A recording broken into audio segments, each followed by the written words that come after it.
வணக்கம் மக்களே, நான் உங்கள் மாணவரி பிரதீப். இந்த காணொலியில் கத்திரிக்காயில் எப்படி நம்ம விதை எடுக்க போகிறோன்றது தான் பார்க்க போகிறோம். இங்கே ஒரு 3 விதமான கத்திரிக்காய் இருக்குது. இளம்பாடி முள்ளு கத்திரி, வேங்கேரி கத்திரி, செவந்தம்பட்டி கத்திரி. நாங்கள் பயணம் பண்ணும்போது ஒருத்தர் ஒரு மாதிரி கத்திரிக்காயில் விதை எடுக்கிறதுக்கான நுட்பங்கள் சொல்லியிருந்தாங்க. இப்போ இந்த கத்திரிக்காய் நாங்கள் என்னுடைய அனுபவத்தை மட்டும் நான் இங்கே பகிர்றேன். இப்போ இந்த இளம்பாடி முள்ளு கத்திரி பொதுவாக கத்திரிக்காய் வந்து காம்புலேருந்து கீழே விழுந்துச்சுன்னா இந்த மாதிரி தான் இருக்கும். இதை தான் 2ஆக கட் பண்ணி நம்ம விதையை அலசுவோம். ஆனால் இதே மெத்தடு எல்லா ரகத்துக்குமே வரத்துக்கிறது. இப்போ இது வேங்கேரி கத்திரி. இந்த வேங்கேரி கத்திரி காம்போடு கீழே விழவே விழாது. ஏன்னா இது காம்போடவே தான் இருக்கும். இது எப்படி அழுகுனா, அடிப்பகுதி அழுகும், அப்படியே அழுகிட்டே மேலே இது காஞ்சி தான் போகும். கட்டினும் இந்த மாதிரி ஃபுல்லெல்லாம் நொதிக்காது. இந்த மாதிரி நொதிக்காது. அப்படியே நொதிச்சாலும் இது ஃபுல்லாக நொதிக்காமல் அங்கேருந்து கொஞ்சம் கொஞ்சமாக நொதிச்சு தான் வரும். இந்த கத்திரிக்காய்க்கு இந்த மாதிரி. அதே மாதிரி இளம்பாடி முள்ளு கத்திரி நம்ம பறிச்சுட்டு ஒரு பூங்காயாக இருக்கிற ஸ்டேஜில் பறிச்சுட்டு கிட்டத்தட்ட ஒரு 1 வீக் அந்த மாதிரி வச்சுட்டு தான் நம்ம விதை எடுக்கணும். இந்த மாதிரி 1 வீக் செவந்தம்பட்டி கத்திரிக்காய் வச்சோன்னாக்கா அழுகிடும். இங்கே பார்த்தீங்கன்னா தெரியும். இது பறிச்சுட்டு கிட்டத்தட்ட ஒரு 3 நாள் தான் ஆகுது. இந்த மாதிரி அழுகிடும். அப்போது ஒரு ரகத்துக்குமே ஒரு மாதிரி நம்ம கத்திரிக்காய் விதை எடுக்கிறது நுட்பங்கள் மாறுபடும். எல்லா கத்திரிக்காயுமே ஒரே மாதிரி தான் எடுக்க போகிறோம்.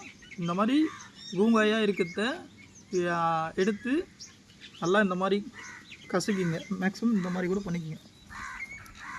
ஏன் இந்த மாதிரி பண்ணுறேன்னா, உள்ளே இருக்கிறது ரொம்ப லூஸ் ஆகிடுச்சுன்னா ஈஸியாக இருக்கும் நம்மளுக்கு விதை எடுக்கிறதுக்கு. இந்த மாதிரி தண்ணி கொஞ்சம் எடுத்து வச்சுக்கிட்டு இந்த மாதிரி நீட்டு வாக்கில் அறுத்துட்டிங்கன்னா விதைகள் இந்த மாதிரி இருக்கும். நீங்கள் அழுத்தும் போது இந்த மாதிரி கையை வச்சு அழுத்தினா விதைகள் எல்லாமே தரைச்சியாக இப்படி வந்துடும். ஏன்னா விதைகள் எங்கே இருக்கும் அப்படின்னாக்கா, இங்கே வருங்க, எல்லாத்துக்கும் லேயருக்கும், அதாவது இந்த கத்திரிக்காய்க்குள்ளே இருக்கிற எல்லா லேயருக்கும் பேக் சைடில் தான் இருக்கும். இந்த பக்கம் தான் நம்மளுக்கு விதை இருக்கிற இடமே. அப்போது நம்ம விதைகளை இந்த மாதிரி நீங்கள் அலசினீங்கன்னா இந்த இடத்துல விதை இருக்கவே இருக்காது. இங்கே மட்டும்தான் விதைகளே இருக்கும். ஒரு சில விதைகள் வெள்ளை கலரில் இருக்கும். இது ரெண்டுமே திரைச்சியாக இல்லாத விதைகள் எல்லாமே மேலே மிதக்கும், அடியில் திரைச்சியான விதைகளாக இருக்கும். இது எப்படின்றது நீங்களே பாருங்கள். இப்போ ஊற்றுறேன்.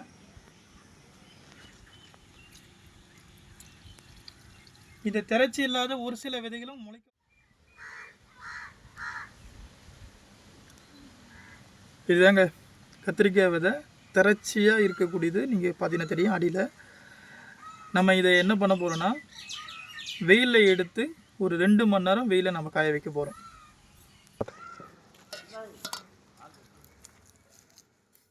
நம்ம கத்திரி விதையை ஒரு 2 மணி நேரம் வெயிலில் காய போட்டுடணும். நல்லா காஞ்சிருக்கு. இந்த விதையை எடுத்தும் போயிட்டு உடனே பாட்டிலில் போட்டு ஜிப்லாக் கவரில் போட்டு வைக்கக்கூடாது. ஒரு 7 நாட்களாவது நிழலில் உணர்த்தி வைங்க. வீட்டுக்குள்ளே இந்த சில்வர் பாத்திரத்திலே கூட எடுத்து வச்சாவே போதுமானது.